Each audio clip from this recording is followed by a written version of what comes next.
안녕하세요. 자, 우리 오늘은 부동산 관리죠. 개발 관리론.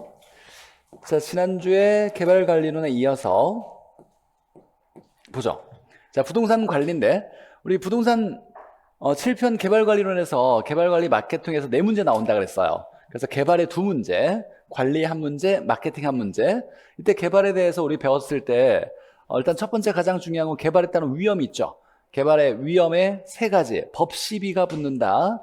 자, 그 다음에 개발의 7가지 과정에서 예타, 부타 하나 기억해놓고, 자, 그 다음에 개발의 타당성 분석에 5단계가 있었어요.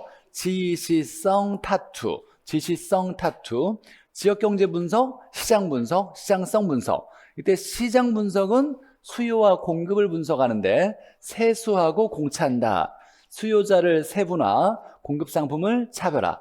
시장성 분석은 이때 우리가 시장성은 이게 시장성이 있나요? 그러면 판매될 가능성이 높은가요?를 얘기한다 그랬어요. 그러니까 개발된 부동산이 미래 판매가 잘 될 거냐를 분석하는 건 시장성 분석. 이때 미래를 예측하려면 과거를 분석을 잘해서 미래의 추세를 예측한다 그랬죠. 이때 과거의 소비율, 분양률, 임대율을 조사하는 걸 흡수율 분석을 활용한다 그랬고, 타당성 분석은 개발할 때 가장 중요한 타당성은 돈 벌 수 있느냐예요. 개발은 돈 벌기 위해서 하는 거니까. 그래서 수익성을 검토하는데 이 수익에 영향을 미치는 여러 요인들 중에서 가장 영향을 많이 미치는 것도 찾아낼 거예요. 이런 걸 뭐라고 하냐면 민감도 분석, 마지막에 최종적으로 투자 결정하는 게 투자 분석 단계.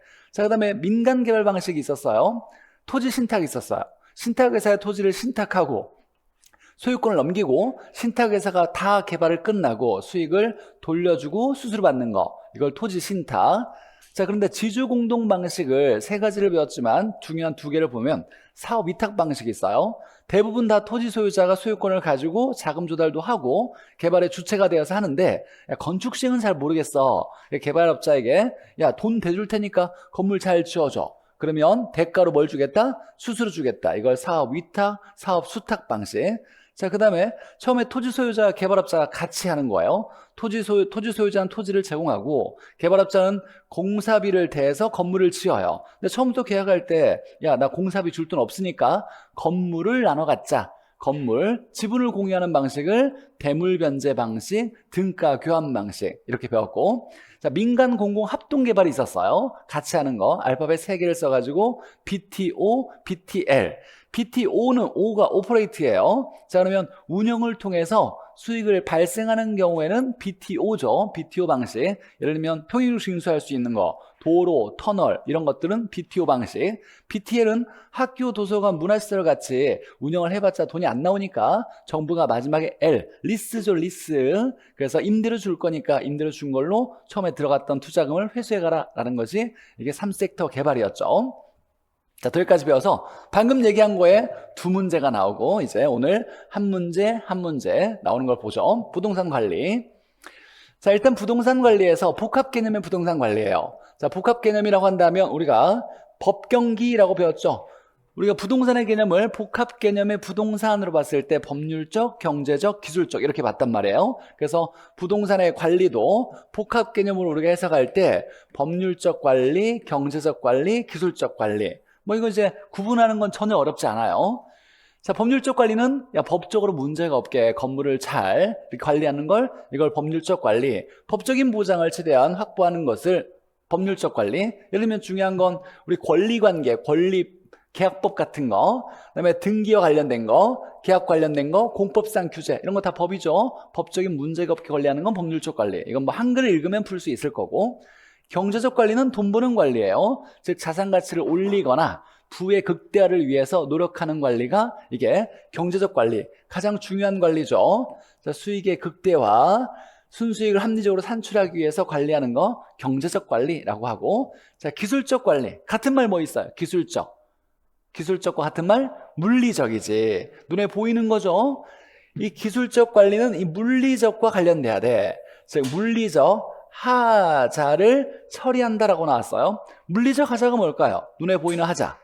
마모파손 얘기하는 거지. 마모파손. 자, 마모파손의 하자를 처리한다. 이걸 기술적 관리라고 얘기하는 거예요. 뿐만 아니라 기능적 하자는 뭘까요? 이제 앞으로 우리가 기능이란 말을 쓸 거야. 건물의 내부의 기능을 결정하는 게 뭘까? 기능은 그렇죠. 보일러 잘 돌아가야 되고 전기시설 해야 되고 엘리베이터 올라갔다 내려갔다 해야 되고 이런 게 기능이잖아요. 그러면 이 기능을 결정하는 건 뭐냐면 내부 구성 요소예요. 이 내부 구성 요소가 뭐냐라고 할 때 설계, 설비 이렇게 돼야 돼요. 자, 그러면 기능적 하자라는 건 내부의 구성 요소인 설계, 설비 등이 고장난 걸 얘기하는 거예요. 이거 고치는 거. 그러니까 물리적 하자는 마모 파손 고치는 거, 기능적 하자는 고장난 거 고치는 걸 무슨 관리? 기술적 관리. 관리사무소에 주라는 거죠. 그러니까 앞으로 물리적이란 말 나오면 무조건 기술적이란 말이 무조건 연결돼야 돼. 물리적, 기술적 같은 말이니까. 자, 그럼 이 세 개 구분하는 건 이제 한글만 읽으면 돼요. 복합 개념을 봤을 때 법률적, 경제적, 기술적. 법률적 문제가 없게 경제적 돈 버는 관리, 기술적, 물리적, 기능적 하자를 조치하는 행위. 이걸 기술적 관리. 자, 그런데 이 복합 개념의 부동산 관리는 학자들이 쓰는 부동산 관리에 분류해요. 학자들은 복합 개념을 봤는데 실무적으로 실제 부동산을 관리하는 회사가 자산관리회사예요. 자산관리회사 어디서 들었죠? 언제 나왔어요? 리츠, 부동산 투자회사에서 실체가 있는 건 자기관리, 위탁관리와 기업 구조정 부동산 투자회사는 명목상 회사니까 투자한 부동산을 운영을 맡긴다 그랬죠. 어디에? 자산관리회사. 이 자산관리회사는 투자한 부동산의 운영도 한 것뿐만 아니라 여기에 관리도 하는 것이 관리회사가 자산관리회사예요. 그럼 자산관리회사에서 부동산을 관리할 때 실무적으로 실제 내용에 따라서 분류할 때는 세 가지로 분류해요. 즉 내용에 따라서 부동산 관리를 얘기했을 때 첫 번째가 가장 중요한 자산관리, 그 다음에 시설관리, 자, 그 다음에 재산관리. 이 재산관리가 여러 말로 표현되는데 이 자산관리는 Asset Management라고 해서 AM이라 그래요. AM이라고 하고 시설관리는 Facility Management라고 해서 FM이라고 하고 재산관리는 Property Management라고 해서 PM이라고 해요. 실제 이제 부동산 관리하는 사람들은 이렇게 구분을 해요. 이때 이 재산관리를 다른 말로 부동산 관리라고도 하고 관리, 대부분 다 중요한 것이 임대차예요. 그래서 임대차 관리라고 하는데 이렇게 세 개로 구분하는데 얘는 한 번도 우리 시험 문제 나온 적이 없어. 그래서 너무 크게 신경 쓰지 않으면 돼요. 자, 그럼 가장 중요한 건 얘예요. 자산관리. 돈 버는 관리가 이게 자산관리예요. 수익을 창출하기 위해서 관리하는 게 자산관리. 투자는 왜 해요? 투자 왜 해? 돈 벌려고. 개발 왜 해? 돈 벌려고. 그래서 이 자산관리에 해당되는 건 수익을 창출하기 위해서 수익 창출하기 위한 관리인데 여기에 투자와 관련된 얘기가 나오면 무조건 자산관리예요. 포트폴리오 나왔다. 포트폴리오가 뭐예요? 포트폴리오, 분산 투자죠. 투자 얘기하는 거예요. 출제자가 투자라는 말을 보여주지 않으려고 할 때 포트폴리오라는 말을 써요. 개발은 왜 한다? 돈 벌려고. 개발이란 말이 보이지 않고 여기에 프로젝트, 금융이라고 해보죠. 이때 프로젝트는 뭐예요? 개발 사업 얘기하는 거예요. 개발 사업 하기 위해서 돈 빌리는 거잖아요. 이런 말이 나오면 얘는 다 돈 벌려고 하는 거니까 셋 중에 무슨 관리냐 그러면 자산관리. 10번 시험 문제 내면 9번 다 자산관리 문제를 내요. 그래서 자산관리가 중요하다. 자, 시설관리는 말 그대로 시설이잖아요. 시설은 설비죠. 설비 관리예요. 고장난 거 조치하는 거 얘기하는 거죠. 시설, 설비 관리하는 건 이건 시설 관리고 얘는 임대차 관리라고 해서 임대료 수급하거나 임대차 계약과 관련된 것들 이런 것들을 하는 것은 이건 자산관리, 비용을 계획을 수입하고 이런 것들인데 이걸 한 번도 나온 적이 없으니까 이거 두 개 아니면 이거겠지 이렇게 해서 가는 거예요. 이거 두 개 아니면 이거겠지. 제가 전에 얘기할 때 우리 개발관리는 어렵게 공부하면 안 된다 그랬어. 어렵게 내기 시작하면 공부를 아무리 많이 해도 틀리게 돼 있어요. 적당히 딱 중요한 것만 딱 포인트만 잡고 공부해도 다 문제 맞을 수 있으니까. 자, 얘는 우리가 내용에 따른 부동산 관리의 분류인데 자, 이건 얘는 돈 버는 거니까 법 경기 중에 어디에 해당될까요? 경제적 관리에 해당되겠지. 얘는 시설 설비 관리니까 어디에? 기술적 관리. 얘는 일부는 법률적 관리고 일부는 경제적 관리에 들어가요. 그래서 얘는 따로 우리 고여오지 않으니까 이건 제껴놓고, 자, 이 자산관리는 경제적 관리에 모두 포함된다. 시설관리는 기술적 관리에 모두 포함된다라고만 해석하면 돼요. 자, 그래서 이렇게 나와 있는 거예요. 원래 이제 학자들은 복합 개념의 부동산 관리에서 법경기 이렇게 구분을 하는데, 여기 보니까 자산 관리가 여기에 들어가 있어요. 이렇게. 여기 보니까 시설 관리가 이렇게 들어가 있어요. 그래서 원래 이제 내용에 따라서 자산 관리, 시설 관리, 재산 관리 이렇게 세 개를 구분하는데, 재산 관리는 중요한 건 아니니까 빼버리고 얘는 모두 여기에 들어가 있다, 얘는 모두 여기에 들어가 있다, 이렇게 연결 지으면 내용은 거의 동일해요. 이걸 구분하진 않아. 자, 다시 한번 해석하면, 그러면 자, 법률적 관리는 그냥 법적인 보장 관리니까 이건 한글 읽으면 되고, 경제적 관리는 수익 창출, 순수익 산출 이런 거죠. 자, 이때 자산 관리, 얘는 돈 버는 관리인데 수익 창출하기 위한 관리로서 여기에 투자 나오면 뭐예요? 돈 벌려고. 투자 나오면 돈 벌려고. 포트폴리오 나오면 뭐예요? 분산 투자예요. 돈 벌려고. 개발 나오도 돈 벌려고. 프로젝트가 뭐예요? 개발금융 얘기하는 거예요. 그래서 투자나 개발 나오면 다 돈 벌려고 하는 거니까 돈 버는 관리, 자산 관리고, 얘는 어디에 속한다? 경제적 관리에 속한다. 이렇게 해석하면 되고, 자, 기술적 관리는 물리적 하자, 마모파손, 기능적 하자, 이 기능을 결정하는 건 설비 얘기하는 거예요. 설비, 고장난 거 얘기하는 거죠. 자, 그러니까 시설 설비 관련된 건 기술적 관리예요. 여기에 시설 관리 나오는 것도 당연히 여기에 보면 설비, 보수 이런 거 있죠. 얘를 다 외워봤자 아무 쓸모가 없어. 중요한 포인트만 딱 외워도 상관없어요. 자, 얘는 기술적 관리에 포함된다라는 거예요. 여기까지가 이제 기본적인 정리고, 외워야 될 게 있어. 자, 두 가지.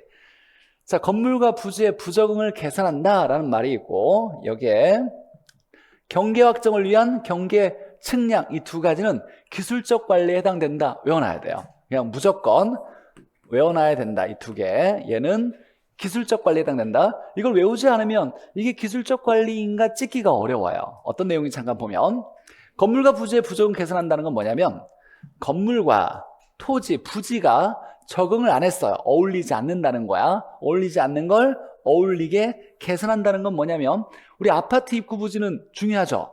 아파트의 이미지를 결정하잖아. 근데 딱 보이는 아파트 정면 입구에 분리수거 쓰레기장을 탁 놨어. 그러면 쓰레기 날리고 막 그럴 거 아니에요. 그러면 어울리지 않아? 어울리지 않아요. 그럼 분리수거 쓰레기장과 아파트 입구라는 부지가 적응이 안 된 거예요. 안 보이는 곳에 잘 치워놔야지.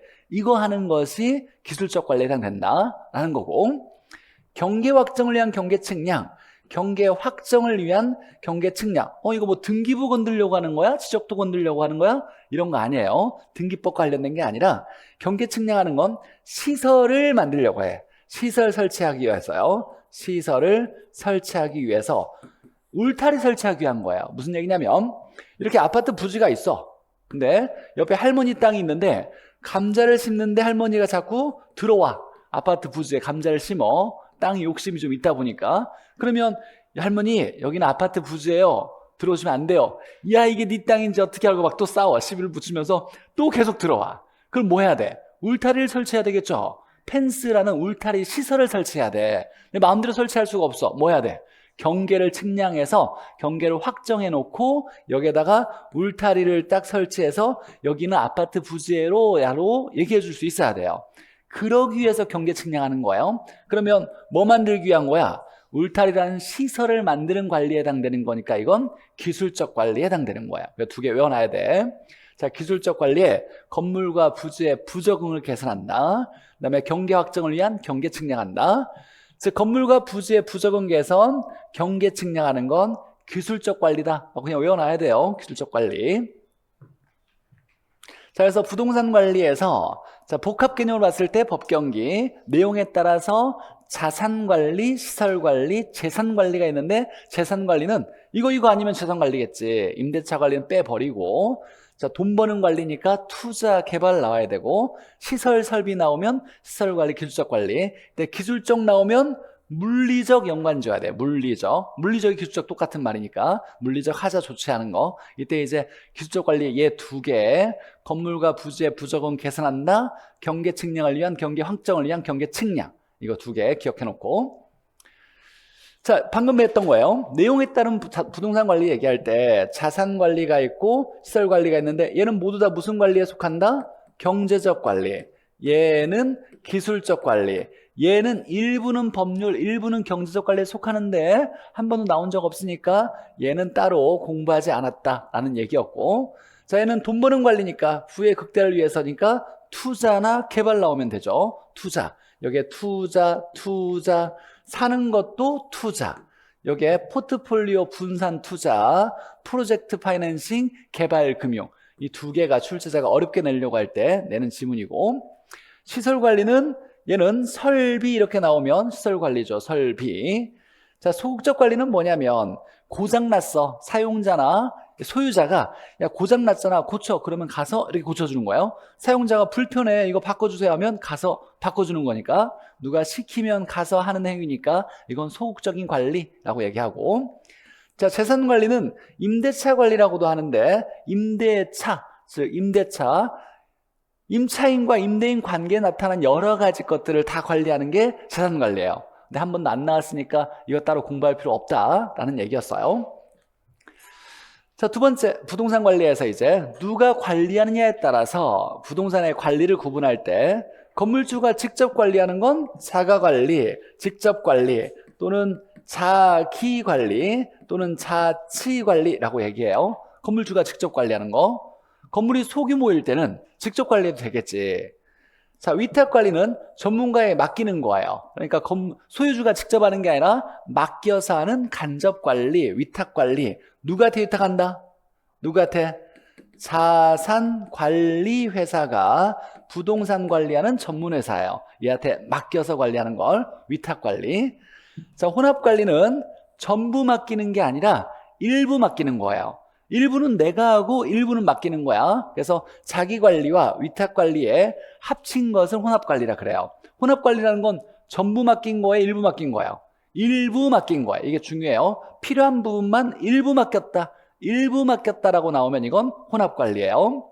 그래서 여기에 일부만 위탁한다. 이 말이 포인트. 이걸 혼합관리라고 해요. 자, 최근에는 작년이나 재작년이나 그 전에도 얘가 보너스로 그냥 계속 나오고 있어요. 부동산 관리에서. 자, 자기관리 이제 잠깐만 이해하면 되는데 내 건물주가 직접 한대. 직접 하면 어떤 게 좋으냐라고 했을 때 장점, 가장 중요한 장점이 얘예요. 기밀 보안 유지에 유리하다. 내가 직접 관리하니까 즉 금고 위치라든지 내부 설계도 같은 거 노출되지 않을 수 있을 거예요. 뿐만 아니라 자, 수익이 밖으로 노출되지 않아요. 돈을 많이 벌었든 많이 못 벌었든 이게 노출되면 좋을 게 하나도 없어요. 돈 많이 벌었다 노출되면 뭐 해야 돼? 세금 많이 내야 돼. 돈 못 벌었다라고 노출되면 가치가 떨어져. 그래서 수익이 노출되면 좋을 게 하나도 없는 거예요. 그래서 금고나 내부 설계도 위치, 수익 같은 게 노출되지 않고 내가 직접 관리하니까 그래서 기밀 보안 유지에 유리해요. 나머지는 상식. 업무 처리가 신속하다. 건물주가 직접 통제할 거니까 통제력도 강하고 신속하게 할 수 있고 내가 법경기 관리를 직접 다 하니까 종합적 관리할 수 있고 서비스 정신을 활용할 수 있고 애호 정신도 높고 여러 가지 장점들이 많이 있을 거예요. 자, 그런데 가장 큰 단점은 타성화 안일화의 문제가 발생해요. 이걸 영어로 매너리즘이라 그래요. 자, 타성화는 같은 일을 반복하다 보니까 나쁜 습관에 빠지는 거. 안일화는 같은 일을 반복하다 보니까 나태해지는 현상을 안일화라고 얘기하는 거예요. 건물주가 이렇게 계속 관리하다 보니까 나태해지거나 나쁜 습관에 빠지는 거예요. 문제가 발생할 수 있어. 예를 들면 이런 거예요. 예를 들면 관리하는데 건물주가 있었어. 관리자가 건물주가 있었는데 임차인이 갑자기 몸 쿵쿵 소리가 나고 뭔가 좀 이상해요. 문제가 있는 것 같아. 그래서 좀 확인 좀 해야 될 것 같아요. 그랬더니 임대인이 야 전에도 그런 적이 있었는데 오늘은 막걸리 한 잔 먹고 내일 한번 내가 볼게. 이러다가 밤사이에 엄청 큰 문제가 발생할 수도 있잖아요. 그때 바로 조치하면 문제가 해결될 수 있었을 텐데 나태해지고 안일해져가지고 문제가 발생할 수 있다. 이걸 타성화, 안일화에 빠져들 수 있다. 얘가 가장 큰 단점이에요. 가장 큰 단점. 전문성도 없지. 건물주니까 직접 관리하는 전문가는 아니다 보니까. 자, 비효율적인 인건비 지출을 우려할 수 있다. 전문가가 아니다 보니까 비효율적인 인건비의 지출이 나타날 수 있어요. 뭐 고장났어. 그래서 사람 동원하고 자재를 동원해서 다 고쳤어. 근데 뭔가 문제가 개선이 안 됐네. 나중에 보니까 야, 이게 문제가 아니어서 이게 문제였네. 전문가가 아니다 보니까 낭비가 나타날 수가 있는 거예요. 그래서 전문성이 떨어지니까 이런 비효율적인 비용의 낭비가 발생할 수 있겠다라는 건 그냥 상식적으로 해석하는 거예요. 가장 중요한 건 두 가지. 자, 자기관리의 가장 중요한 장점은 기밀 보안 유지에 유리하다. 가장 큰 단점은 타성화, 안일화가 발생할 수 있다라는 거예요. 자, 이때 이제 위탁 관리는 전문가에게 맡기는 거예요. 전문가에게 맡기면 얘의 장단점이 바뀌어져요. 장단점이 바뀌어져서 자, 전문가가 자산관리회사예요. 그럼 대형 부동산 같은 건 직접 관리하기가 어렵겠지. 또는 설비가 고도화됐다라면 직접 관리하기가 어렵고 전문가를 통해야 되겠죠. 자, 그래서 보니까 간접 투자가 활성화되면서 이 간접 투자라는 건 내가 건물 주지만 내가 직접 관리하지 않고 맡기는 거죠. 그러니까 본업에 충실하고 투자한 부동산은 직접 따로 맡겨서 관리를 한다는 얘기예요. 그래서 본업에 충실할 수 있다를 얘기하는 거고 경영과 소유가 분리될 수 있다를 얘기하는 거예요. 자, 위탁 경영 것이 증가되고 있는데 가장 큰 장점은 얘예요. 타성화가 방지되었다. 얘들은 맡겨서 돈을 받고 즉 용역비를 받고 즉 관리 수수료를 받고 관리하는 거죠. 근데 바로 조치하지 않아가지고 문제가 생겼어. 그러면 얘들이 다 책임을 져야 돼. 그러니까 안일화 타성화에 빠져들지 않겠네. 그래서 안일화 타성화를 방지할 수 있고 근데 가장 큰 단점 뭐냐? 기밀 보안 유지에 불리해요. 맡겨서 하다 보니까 수익이 노출될 수도 있고 금고 내부 설계도 이것도 노출될 수 있더라라는 거예요. 장단점이 뒤집어졌다. 나머지 한번 해석해 보면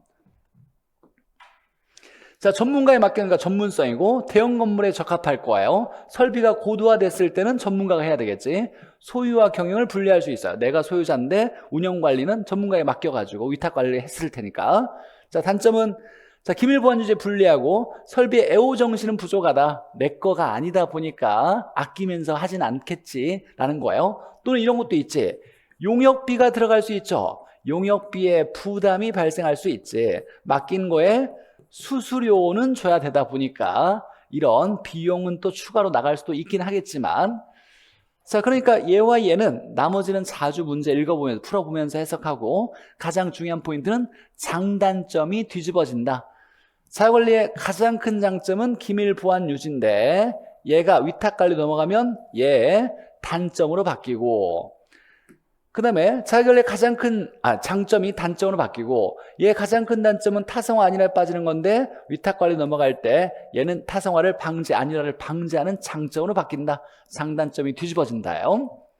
자, 혼합관리는 전부 위탁하지 않고 일부만 위탁하는 거죠. 일부는 내가 하고 일부는 맡기는 거예요. 그래서 전부 내가 하는 건 자가관리였는데 자기관리, 자가관리 그 다음에 전부 맡기는 건 위탁관리인데 여기서 넘어가는 딱 중간에 어울리는 거 이 중간을 뭐라고 하냐면 과도기라고 얘기해요.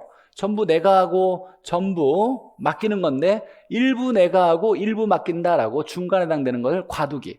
과도기 방식이 뭐냐 그러면 혼합관리 얘기하는 거예요. 과도기 방식이다. 과도기에 적합하다라고 얘기하는 거고 전부 맡기지 않고 일부 맡기는 거죠.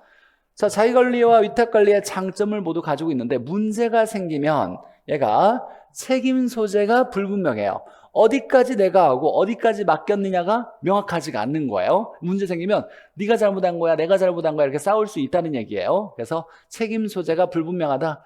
이거 나오면 10번 중에 9번이 항상 얘예요. 책임 소재가 불분명하다.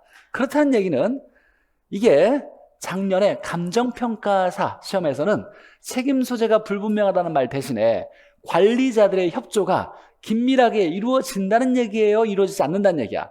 이루어지지 않는다는 얘기지. 그래서 이렇게 나왔어요. 감정평가에서는 관리자들 간에 긴밀한 협조가 이루어지지 않아서 책임 소재가 불분명한 거다. 이렇게도 표현됐다라는 거. 뭐 어려운 거 전혀 없죠. 여기까지가 한 문제야. 이거 틀리면 돼, 안 돼요? 절대 안 되는 거야. 그러니까 부동산 관리에서 법경기 관리에서 자산 관리가 경제적에 들어가고 시설 관리가 기술적 관리에 들어간다. 기술적 관리에 두 가지 위원하죠. 건물과 부주의 부적응 계산한다. 그 다음에 경계 확정을 위한 경계 측량한다. 이게 이제 법경기, 자산관리, 시설관리 외웠던 거고, 누가 관리하냐에 자기관리, 위탁관리, 혼합관리. 자기관리의 장단점이 위탁관리로 넘어가면 단점, 장점으로 뒤바뀐다라는 거죠. 자기관리의 가장 큰 장점은 기밀보안유지 유리하다. 가장 큰 단점, 안일화 타성화에 빠진다. 이게 위탁관리로 넘어가면 위탁관리의 가장 큰 단점이 기밀보안유지에 불리하고 장점이 타성화 안일화를 방지할 수 있다. 이게 이렇게 바뀌어지는 거. 혼합관리는 일부 위탁한다. 과도기에 적합하다. 이때 문제가 생기면 책임 소재가 불분명하다는 건 관리자들 간의 긴밀한 협조가 이루어지기 어렵다라는 거. 자, 그 다음에 임대차 관리에서 이제 이건 외워야죠. 어쩔 수 없이 외워야 되는데, 우리가 이제 건물을 용도에 따라서 어떻게 이용하느냐에 따른 방법에 따라서 주거용, 상업용, 공업용 이렇게 구분할 수 있죠. 자, 이럴 때 자, 임대차 계약은 어떤 임대차를 할 거냐라는 것과 임차인은 어떤 임차인을 선정하는 게 좋겠냐, 용도에 따라서 임차인의 선정 기준이 다를 거예요. 자, 이 효용성은 이거 우리가 계속 배웠던 거예요. 각각 용도에 따라서 만족을 주는 성질이 어떤 성질이 가장 중요한 거냐를 얘기할 때 효용성이라 그래요. 효용 얘기하면 만족 얘기하는 거예요. 만족성을 얘기하는 거예요. 그러니까 주거용은 가장 중요한 성질이, 주택에서 가장 중요한 건 쾌적해야 되고, 상업용은 돈 벌어야 되고, 공장은 뭔가를 만들 거 아니에요. 생산성이 가장 중요한 효용성이야. 만족을 주는 데 있어서 가장 중요한 성질을 효용성이라고 얘기하고, 자, 이제 여기서 배워야 되는 건 임대차 계약과 임차인 선정 기준인데, 자, 주거용일 때는 조임대차 계약을 주로 해요. 조임대차는 총임대차라고도 해요. 우리가 가능 총소득을 가능 조소득, 유효 총소득을 유효 조소득이라고 했어요. 총을 조라고 했어. 자, 이 총임대차는, 조임대차는 뭐냐면 임대료에 모두 포함되어 있는 거예요. 임대료에 모두 포함되어 있다. 임대료에 모두 포함된 임대료를 내는 것을, 이걸 조임대차, 총임대차라고 얘기해요. 무슨 얘기냐면 우리가 유지수선비, 기본적인 유지수선비와 보험료 또는 세금 이런 것들을 포함된 임대료를 내는 거예요. 임차인이 임대료를 냈을 때, 임대료를 내면서 주택에서 이제 임차하고 있어요. 이때 보일러가 고장났어. 내 망치로 때린 게 아니라 그냥 살다가 고장난 거예요. 그럼 누가 고쳐야 돼? 임차인이 고쳐요? 임대인이 고쳐줘? 임대인이 고쳐줘요. 만약에 보험료를 낸다라면 화재보험 누가 들어야 돼? 임대인이 내는 거예요. 내가 쓰고 있지만 재산세는 누가 내야 돼? 임대인이 내는 거죠. 이게 뭐냐면 임대료에 모두 포함된 걸 내기 때문에 임대인이 내준 게 기본이다라는 것을, 이걸 조임대차라고 얘기해요. 자, 그 다음에 상업용은 비율임대차인데 얘가 이제 계산 문제로 좀 나와. 계산 문제로 이따가 한번 나중에 풀어볼 건데, 돈을 많이 벌면 번 만큼의 비율을 추가로 더 내서 임대료가 올라가는 게 이게 비율임대차예요. 상업용은 돈을 벌면 벌수록 번 만큼의 비율만큼을 추가로 임대료로 더 내는 거, 이걸 비율임대차. 자, 공업용은 순임대차라 그래요. 옛날에 이렇게 외웠어. 공순이라고. 근데 좋은 표현이 아니다 보니까 내가 암기코드 없앴는데, 수임대차는 뭐냐면 순수한 임대료만 내겠다. 순수한 임대료만 내는 걸, 이걸 순임대차라 그래요. 무슨 얘기냐면, 즉 공장에 임대인이 있는데 임차인이 어떤 공장을 운영하느냐에 따라서, 만약에 조임대차 같은 경우라면 보험료 같은 것도 임대인이 다 산정해서 임대료를 받잖아요.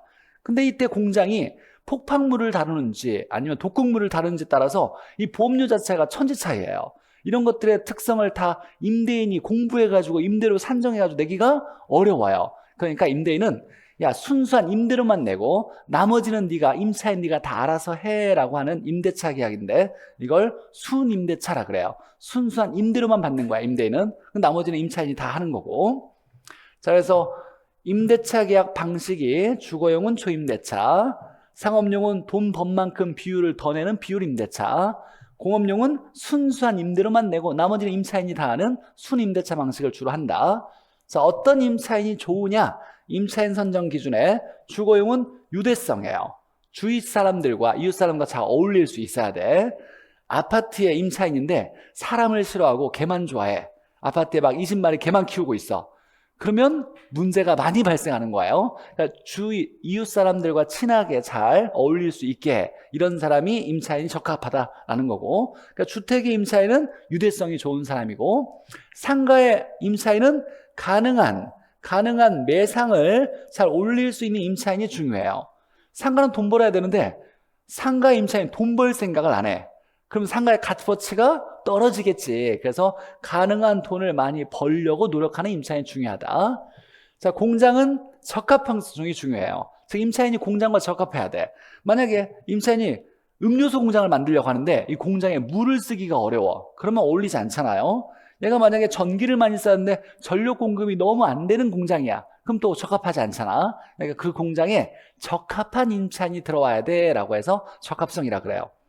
다 외우면 너무 좋은데 일단은 얘는 외워놔야 된다. 하나 외워놔야 찍어도 맞출 수가 있다. 그래서 어떻게 외우냐면 주거용은 쾌적해서 좋아 유 이렇게, 주거용은 쾌적해서 좋아 유 이렇게.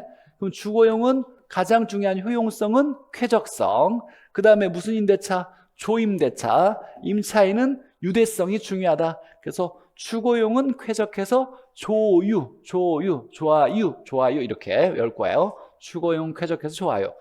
얘는 찍어도 그냥 맞아야지.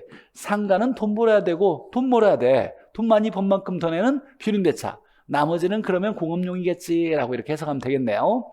주거용은 쾌적해서 좋아유 이렇게 외워놔야 되고.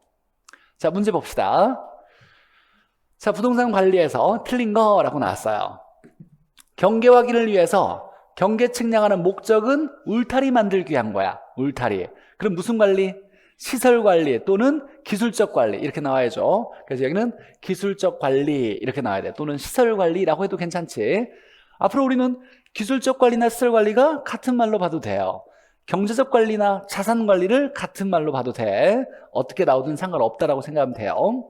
자, 두 번째 보니까 자, 혼합 관리는 전부 맡기는 게 아니라 일부만 맡기는 거죠. 필요한 부분만 선별하여 위탁하는 방식, 필요한 부분만 맡긴대. 맞지? 자, 책임 소재가 분명해요, 불분명해요? 불분명해. 불분명한 단점을 가지고 있다. 맞고.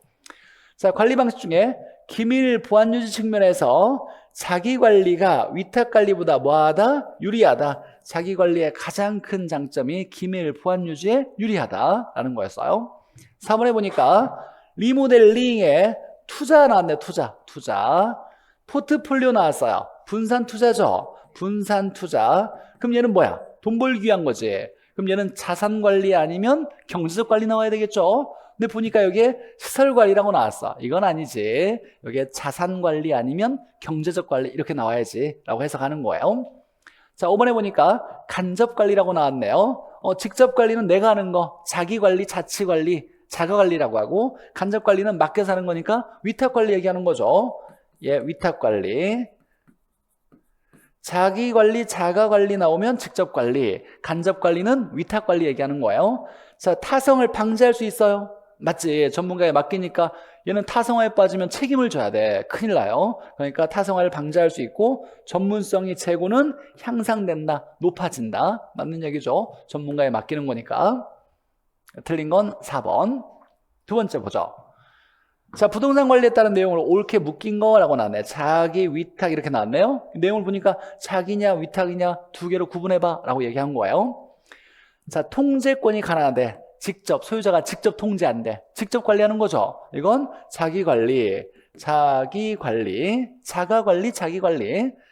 관리 전문성과 효율성을 높일 수 있대. 전문가에게 맡겼대. 그러면 이건 위탁이지. 위탁 관리 이렇게 나와야 되고, 기밀 보안 유지가 유리하다. 자기 관리 얘기하는 거고, 설비의 고도화에 대응한대요. 전문가한테 맡겨야지. 그럼 얘는 위탁 관리 이렇게 될 거고, 대형 건물에 적합하다. 맡겨야지. 위탁 관리. 소유와 경영의 분리가 가능하다. 투자한 사람 소유자는 따로 있고 경영하는 사람은 따로 맡기는 거죠. 위탁 관리 얘기하는 거지. 그래서 위탁 관리 4개, 자기 관리 2개 이렇게 나와 있네요. 자, 그럼 4개에 해당되는 거니까 위탁 관리에 해당되는 거 여기에 위탁 관리에 해당되는 거 니은, 리을, 미음, 비읍. 니은, 리을, 미음, 비읍 이렇게. 어렵지 않죠? 대부분 개발 관리는 문제가 이래요. 자, 틀린 거 봅시다. 184페이지에. 자, 투자 나왔네요. 투자. 자, 투자 나오면 이건 돈 벌려고 하는 거죠. 그럼 뭐 나와야 돼? 자산 관리 아니면 경제적 관리 이렇게 나와야죠. 시설 관리는 안 돼. 여기에 자산 관리 아니면 경제적 관리 이렇게 나와야 되고, 이번에 보니까 포트폴리오 관점에서 라고 나왔어요. 분산 투자죠. 역시 마찬가지 이것도 자산 관리 아니면 경제적 관리, 법률 관리 아니고 자산 관리 아니면 경제적 관리. 둘 다 가능한 얘기예요. 어디까지가 자산이고 어디까지 경제적이냐 이거 구분 못해. 이거 문제 내면 큰일 나 또. 이의 신청을 엄청 나갈 거예요. 그러니까 출제가 이런 거 따로 건들지 않아요. 그러니까 이건 자산 관리거나 경제적 관리 둘 중에 다 써도 괜찮다 이렇게 생각해도 괜찮아요. 3번에 보니까 경제적 관리라고 나왔네. 경제적 관리라고 나왔는데 보니까 물리적 하자의 유무를 판단해서 조치한다 이렇게 나왔어요. 물리적 똑같은 말 뭐? 기술적. 이건 마모 파손을 조치한다는 거잖아요. 그럼 경제적 관리가 아니라 기술적 관리라고 나와야지. 물리적, 기능적 하자는 뭐예요? 이건 이제 감정평가에 중요해. 부동산의 기능을 결정하는 건 내부 구성 요소, 설계, 설비를 얘기하는 거죠. 설비들이 담당하는 거예요. 그러니까 기능적 하자는 고장 난 거야. 설비 고장을 얘기하는 거고, 설비 고장을 얘기하는 거고, 물리적 하자는 마모 파손을 얘기하는 거예요. 물리적 하자는 마모 파손이고 기능적 하자는 설비 고장 얘기하는 거예요. 이거 조치하는 건 기술적 관리 이렇게 나와야 되고. 자, 4번에 경계 확인을 위한 경계 측량 나왔어요. 이거 뭐 하려고? 울타리 설치하려고 하는 거죠. 시설 설치하려고 하는 거야. 그럼 얘는 시설 관리, 기술적 관리 이렇게 나와야죠. 기술적 관리, 시설 관리 이렇게 나와야 되고. 5번에 건물과 부지의 부적응을 개선한다 이렇게 나왔네. 아파트 앞에 있는 분리수거 쓰레기장 치워놓는 거죠. 이거 기술적 관리, 경제적이 아니라 기술적 관리. 됐고 8번 보죠. 8번. 자, 위탁관리는 간접관리, 위탁관리는 자, 전문성과 합리성을 재고 높일 수 있는 반면 기밀 보안 유지에 유리해요, 불리해요? 불리하다라고 나와야지. 기밀 보안 유지에 유리한 건 자기 관리, 위탁 관리는 기밀 보안 유지에 불리하다 이렇게 나와야 되고. 10번에 보죠. 자, 혼합 관리는 필요한 부분만 선별해서 위탁한다. 일부만 위탁한다, 필요한 부분만 위탁한다. 이건 혼합 관리 얘기하는 거죠. 여기까지 맞는데 문제가 생기면 책임 소재가 분명하지 않고 불분명하다는 단점이 있다라고 나와야죠. 자, 이렇다는 얘기는 책임 소재가 불분명한 건 관리자들 간에 긴밀한 협조가 이루어지기가 어렵다 이렇게 나와야 되고. 자, 그 다음에 13번 보니까 됐고. 자, 12번 보죠. 자, 총수입의 일정 비율을 임대료로 지불한대. 비율이 나왔죠. 이건 무슨 임대차? 비율 임대차. 무슨 용? 상업용. 그래서 임대차 부동산은 이건 상업용 부동산을 얘기하는 거고, 상업용 부동산에서 많이 쓰는 비율 임대차에 해당된다. 나중에 계산 문제 제가 한번 다뤄줄 거예요. 13번에 보니까 자, 뭔가 길게 나왔는데 문제를 어렵게 내려고 출제자가 애썼어. 자, 건물 관리에 있어서 재무, 회계, 시설, 임대차, 인력 관리는 위탁하고 위탁. 그럼 전부 위탁한 거야? 일부 위탁한 거야? 일부 위탁한 거예요. 나머지 보니까 청수를 포함한 그의 나머지는 직접 관리한대. 그러니까 이 말을 썼던 건 굳이 이렇게 쓸 필요가 없는데 어렵게 보이려고 한 거예요. 일부 위탁하고 일부는 내가 한 거야 라고 얘기한 거예요. 그럼 이거 무슨 관리? 혼합 관리. 이게 위탁 관리라고 하면 안 되고, 이 전문은 들어갈 필요 없어요. 이건 중요한 거예요. 전문가에 위탁하는 거니까. 위탁 관리가 아니라 무슨 관리? 혼합 관리라고 나와야 돼요. 자, 건물의 내용 연수와 건물의 생애 주기 보죠. 건물의 내용 연수와 건물의 생애 주기. 많이 중요한 건 아니야. 이건 그냥 10년에 한 번 나올까 말까 하고 15년에 한 번 정도 나오는 문제 내용인데 그래도 빼기는 좀 애매하고 감정평가와 연결된 게 좀 일부가 있어요. 자, 그럼 잠깐 배워보면, 자, 감정평가 이제 관련 지어서 우리 해석할 건데, 자, 건물의 내용 연수는 건물의 수명이나 나이를 얘기할 때 내용 연수라는 말을 써요. 내용 연수는 건물의 나이, 수명을 얘기하는 거예요. 이때 건물의 나이를 결정할 때 자, 이렇게 쓸 거야. 이렇게 물경기 앞으로 볼 거야. 물경기. 우리가 복합 개념 나오면 뭐였어요? 법경기였지. 법경기. 근데 얘는 물경기예요. 근데 물리적과 같은 말이 뭐예요? 기술적이지. 자, 그러면 물경기에 이 기자는 기술이 아니라 뭐다? 기능이야, 기능. 앞으로 이제 감정평가부터는 물경기 이렇게 볼 거예요. 물경기. 물경기의 기는 기술이 아니라 뭐다? 기능이에요. 물리적인 기술과 똑같은 얘기니까. 자, 그래서 이 세 가지로 따지는 건데, 우리가 이제 물리적 내용 연수는 물리적은 눈에 보이는 모습이죠. 일단 이거 보기 전에 이거 한번 잠깐 먼저 보죠. 감가 요인을 봤을 때 부동산의 가치가 떨어지는 걸 감가라 그래요. 감정평가에서 가치가 떨어지는 감가를 세 가지로 구분해요. 이 세 가지가 물경기예요. 물경기. 이 물은 물리적 감가라고 하고, 경은 경제적 감가라고 하고, 이 기는 기술이에요, 기능이에요? 기능 얘기하는 거예요. 기능적 감가. 이 세 개는 그냥 무조건 구분할 수 있어야 돼. 무조건이에요. 어렵지도 않고. 자, 물리적 감가는 눈에 보이는 감가죠. 물리적은 눈에 보이는 모습으로 했으니까 뭐에 의한 거예요? 마모 파손 얘기하는 거예요. 마모나 파손이나 노후화되어서 부동산의 가치가 떨어지는 걸 물리적 감가라 그래요. 자, 그럼 이제 가치가 떨어질 때 얘는 경제적이라는 말을 썼고 얘는 기능적이라는 말을 썼는데, 자, 한번 잘 보죠. 경제적이란 말을 썼어. 여기 감가 중에.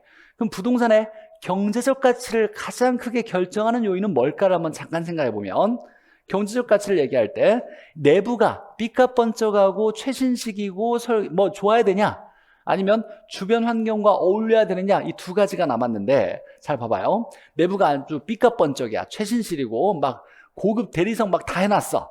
근데 저기 상가인데 강원도 산길 저기 시골에 있어요. 그럼 얘 가치가 낮을 거예요. 왜냐면 주변에 사람이 없으니까 돈을 벌 수가 없어. 근데 내부가 완전 허름해, 구식이고 너무 낡았어. 근데 강남역 옆에 있어. 비쌀 거예요. 왜 비싸냐? 돈을 많이 벌 수 있기 때문이에요.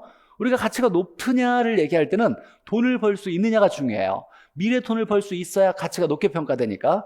그러면 부동산의 가치를 결정하는 건 내부 구성 요소가 중요해요? 외부 환경과의 적합성이 중요해요? 외부 환경이 중요해. 그래서 감정평가뿐만 아니라 부동산의 가치를 결정할 때 가장 중요한 요소는 외부 환경과의 적합성이 가장 중요해요. 그래서 이 경제적 감가는, 이 경제적으로 감가이라는 건 외부 환경과 부적합했을 때 발생하는 감가를 경제적 감가라 그래요. 가장 큰 감가가 경제적 감가를 얘기해요. 상가를 샀는데 주변이 낙후되고 있어. 그러니까 돈 있는 임차인이 하나도 없어. 그럼 돈을 못 벌겠지. 상가가 있는데 주변에 장례식장 막 들어가서 쓰레기 매립지 들어왔어요. 돈을 못 벌겠지. 그럼 가치가 막 떨어질 때 이때 감가를 경제적 감가라고 얘기하는 거예요. 자, 기능이라고 나왔네. 기능. 부동산의 기능을 결정하는 건 뭘까요? 내부 구성 요소예요. 구성 요소. 이 건물의 기능은 뭐냐면 외부가 추울 때, 밖에 추울 때 안에 따뜻해. 보일러 잘 들어가야지. 그리고 올라갔다 내려갔다 하는데 문제가 없어. 엘리베이터 작동돼야 되고 전기시설 작동돼야 되고 이런 것들이 다 이 내부의 기능을 결정하는 거예요. 그럼 내부의 구성 요소가 뭐냐라고 할 때 얘 정체는 설계, 설비, 구조, 형식, 디자인 등을 얘기하는데 우리 줄여서 그냥 설계, 설비라고 얘기할 거예요. 얘 불균형을 얘기하는 거예요. 불균형에 의해서 기능적 감가가 나타난다를 얘기하는 거예요. 자, 그럼 이제 한번 제시를 해볼 테니까 보죠. 50평 아파트가 있는데 얘가 좁은 화장실이 하나밖에 없어. 가치가 낮아졌어. 감가가 일어난 거죠. 무슨 감가야? 기능적 감가야. 설계가 문제가 있는 거야. 큰 상가가 있는데 5인승짜리 엘리베이터가 하나밖에 없어. 큰 상가인데 가치가 떨어지겠지. 무슨 감가? 기능적 감가예요.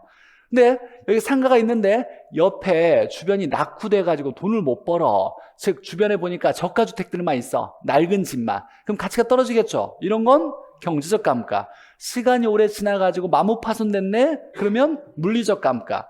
그래서 감가는 딱 3개 있는 거예요. 물경기. 어떤 말이 나와도 그냥 구분할 수 있어야 돼. 물경기. 예를 들면 내가 건물을 샀는데 천장이 너무 높아서 냉난방비가 너무 많이 들어가. 그래서 가치가 떨어졌어. 냉난방 이거 기능이잖아요. 내부 구성 요소잖아. 이런 것들은 다 기능적 감가를 얘기하는 거예요. 근데 부동산의 가치를 결정하는 거에 가장 중요한 건 뭐다? 경제적 감가를 얘기하는 거예요. 자, 이게 똑같이 사용돼. 물경기 이제 이해가 됐어. 감정평가에서. 자, 그러면 자, 내용연수를 얘기할 때 물리적 내용연수, 경제적 내용연수, 기능적 내용연수는 자, 이 나이를 얘기할 때 물리적의 나이를 얘기하는 거예요. 눈에 보이는 나이. 마모 파손에 의해서 결정되는 거예요. 그래서 마모 및 파손에 의해서 눈에서 사라질 때까지의 나이를 물리적 내용연수. 자, 경제적 내용연수는 돈 버는 나이를 얘기하는 거예요. 수익 창출 기간. 근데 돈을 벌 수 있느냐, 가치가 높아지느냐는 건 가장 중요한 건 뭐? 외부 환경이 중요하다 그랬어요. 그래서 얘 보니까 외부 요인의 영향을 받아서 돈 벌 수 있는 나이를 경제적 내용연수. 돈 버는 건 언제나 외부 환경, 주변 환경, 얘가 가장 중요한 거예요. 자, 그 다음에 기능적 내용연수는, 기능은 내부 구성 요소 얘기하는 거예요. 내부 구성 요소가 뭐다? 설계, 설비. 얘에 의해서 기능에 문제가 없는 나이를 기능적 내용연수라고 얘기하는 거예요. 그러면 감가 요인과 똑같네. 물, 경기 이렇게 얘기할 때 가장 긴 나이는 셋 중에 뭘까? 가장 긴 나이. 얘들이 어떤 나이를 쓰느냐에 따라서 나이가 달라요. 건물이 있을 때. 물리적 내용연수는 건물을 짓고서 사라질 때까지 나이잖아. 얘가 150년 이렇게 된다라면 이 중에 돈 버는 나이는 150년 다 돈 벌 수가 없어요. 시간이 지나서 낳고 노후가 되면 돈을 벌어도 고치는 돈이 많이 나가니까 남는 돈이 없게 되는 거야. 그래서 돈을 충분히 버는 나이는 얘가 70년일 수도 있고 기능에 문제가 없는 나이는 80년일 수도 있고 이럴 수 있는 거예요. 나이가 다 다른 거예요. 근데 뭐 이런 나이는 중요한 건 아니고 물경기 구분할 때 물리적 나오면 마모파손, 경제적 나오면 외부 환경, 기능적 나오면 내부 구성 요소, 설계, 설비 이렇게 나와야 돼요. 자, 그런데 하나가 더 있어. 법에서 정한 나이가 있대요. 법적 내용연수. 행정법을 얘기하는 거예요. 이걸 행정적 내용연수라 그래요. 우리 이제 세금 정할 때 소득세를, 영업소득세를 정할 때 어떻게 계산했어요? 영업소득세. 얘기해봐. 영업소득세. 투자로 해서 순이감 세율 이랬어요. 원래 이제 임대료 수입을 얼마 벌었냐 그러면 순영업소득, 순소득이지. 순소득에다가 세율을 곱해서 소득세를 계산해야 돼. 영업소득에 따른 세금을 내야지. 야, 근데 그러면 너무 많이 내니까 2개 빼줄게. 과세표준에서 이자와 감가상각은 공제시켜줄게. 빼준다를 비용으로 인정해준다. 이걸 공제해준다라고 얘기했었어요. 그러면 세금이 좀 낮아지잖아. 부동산 투자할 때 철세 효과를 얻을 수 있잖아 라고 얘기했던 거죠. 자, 이때 감가상각을 정하려면 내 마음대로 정하는 게 아니에요. 이걸 감가상각인데 감가상각은 이게 법정 내용 연수에 따라서 감가상각이 결정되는 거예요. 이 부동산의 가치가 100억짜리라고 처음에 취득원가가 인정됐다라면 건물을 나라에서 정하는 나이가 얘 100년이야 딱 이렇게 정해놨어. 그러면 1년에 100억짜리가 100년 지나면 모두 사라지는데 일정하게 없어져서 모두 사라진다고 보는 거예요. 그러면 감가상각 얼마로 써야 돼? 1억을 쓰는 거예요. 100억짜리인데 취득원가가 얘가 100년이라고 나라에서 나이를 정해줬어. 그러면 매년 감가상각은 1억 쓰는 거야. 내 마음대로 올해는 돈을 많이 벌었으니까 감가상각을 3억 쓰고 내년은 돈을 못 버니까 감가상각을 한 1,000만 원만 쓰고 이렇게 마음대로 정할 수 없어요. 나라에서 정하는 나이가 있어야 돼.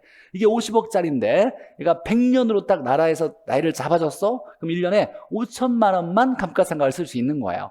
그러니까 감가상각을 세금을 정하는데 감가상각을 얼마를 정할 거냐를 얘기하려면 건물의 나이를 나라에서 정해줘야 돼요. 나라에서 법으로 정한 나이를 뭐라고 하냐면 법정 내용연수라고 얘기하는 거예요. 자, 이 법은 무슨 법일까? 세법이겠지. 세법에서 뭘 정할 때?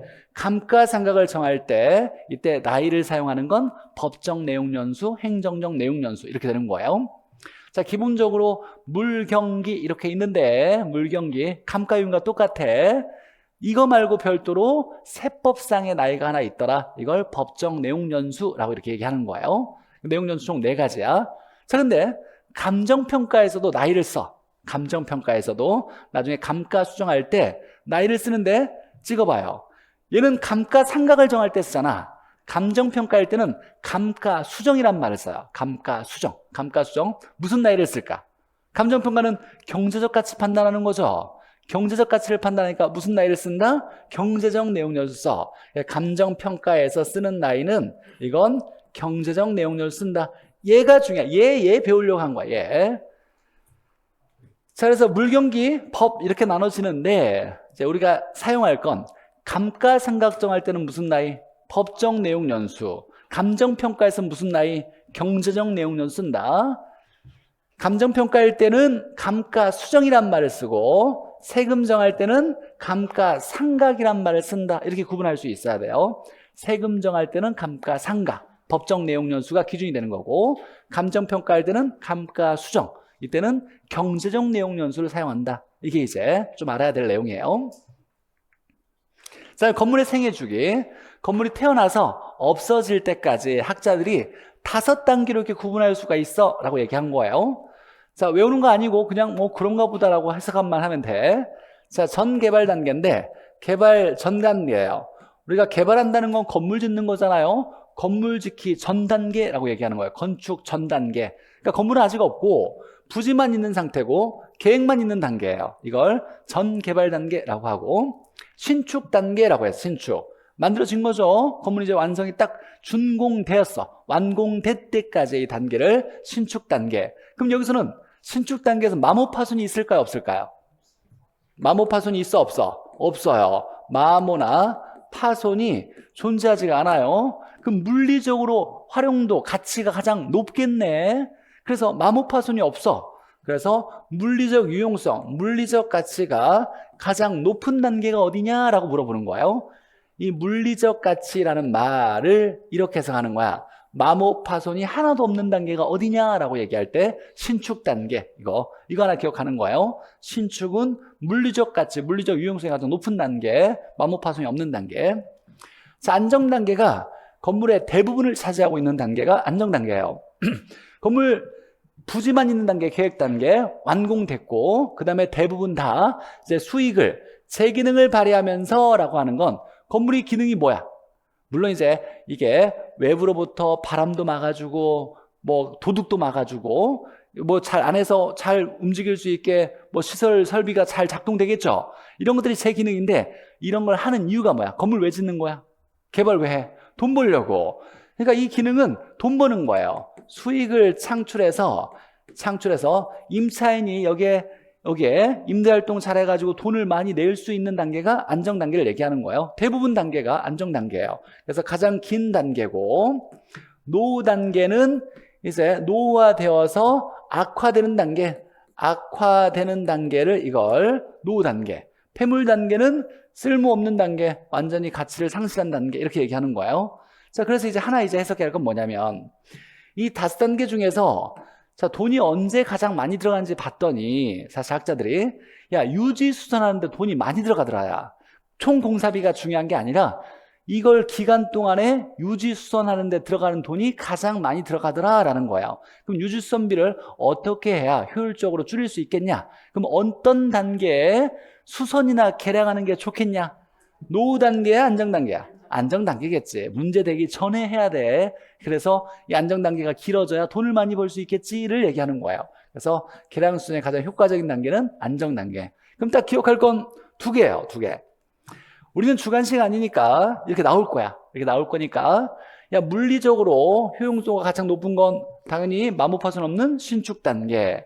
자, 그다음에 대부분 가장 길게 차지하는 건 안정 단계인데 이제 문제는 이거지.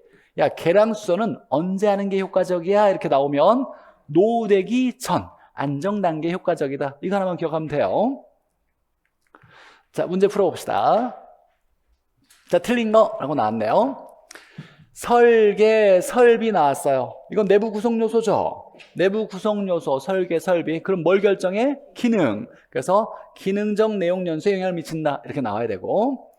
소득세, 세금을 산정하기 위해서 감가상각이래요. 그럼 나라에서 나이를 정해줘야 한다 그랬어. 법으로 정해야죠. 이걸 무슨 내용연수? 법정 내용연수. 다른 말로 행정적 내용연수. 행정법이니까 행정적 내용연수. 자, 여기 마멸 파손, 마모 파손 나왔네요. 뭐 나와야 돼? 물리적 나와야 돼. 쭉 보니까 이걸 경제적 내용연수가 아니라 물리적 내용연수라고 나와야 되겠지. 틀렸고. 4번에 자, 물리적 유용성이 물리적 가치가 가장 높은 단계, 마모파손이 없는 단계죠. 무슨 단계? 신축 단계. 자, 건물의 생애 주기에서 가장 긴 단계는 무슨 단계? 안정 단계. 뭐 별로 어려운 거 없고. 자, 그러니까 마모파손 물리, 이게 엄청 중요해요. 기술적 물리적 같은 말이라는 거, 이게 중요해요. 우리 처음 총론에서부터 배웠던 거고. 자, 설명으로 틀린 거라고 나왔고, 이거 했던 건데. 똑같아, 문제? 1번 지문이? 아, 그래요? 뭐, 그럴 수 있지. 내가, 틀려? 아, 네, 1번만. 왜 1번은 또 같을까? 어쨌거나 보죠.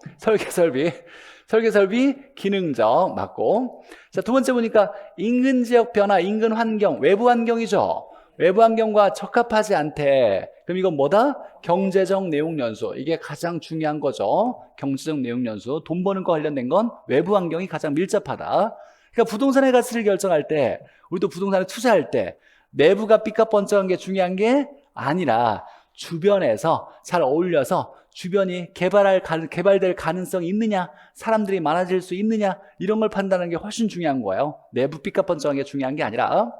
3번에 보니까 건물 생애 중기 중에서 안정단계 양호한 관리가 이루어지면 안정단계 국면이 연장될 수 있다. 맞죠? 이때 양호한 관리는 이때 유지, 수선, 개량하는 것이 좋더라라고 얘기하는 거고. 4번에 보니까 노후 단계에서는 설비 구조 외관이 악화되는 단계다. 맞고. 자, 5번에 보니까 상업용 부동산에서 임차인을 선정할 때는 유대성이 아니라 유대성은 주거용일 때고 상업용은 돈 벌어야지 가능한 매상을 많이 올려야 되겠죠. 매상고가 중요한 거야. 매상고. 여기에 가능한 돈을 많이 벌 수 있는 가능 매상고가 중요하다라고 나와야죠. 그래서 5번이 틀렸고. 자, 질문 보죠. 이번에 보니까 인근 지역, 인근 환경. 자, 이건 뭐라고 나와야 돼요? 경제적 내용 연수라고 나와야 되고. 4번에 보니까 자, 생애 주기에서 물리적 가치가 가장 높게 나타난 단계는 신축 단계라고 나와야 되고. 나머지 읽어보시고. 됐네요. 자, 여기까지가 이제 한 문제였어요. 부동산 관리. 자, 쉬었다가 마케팅에서 한 문제가 나온대요. 이것도 뭐 너무 쉬워요. 쉬었다가 보죠.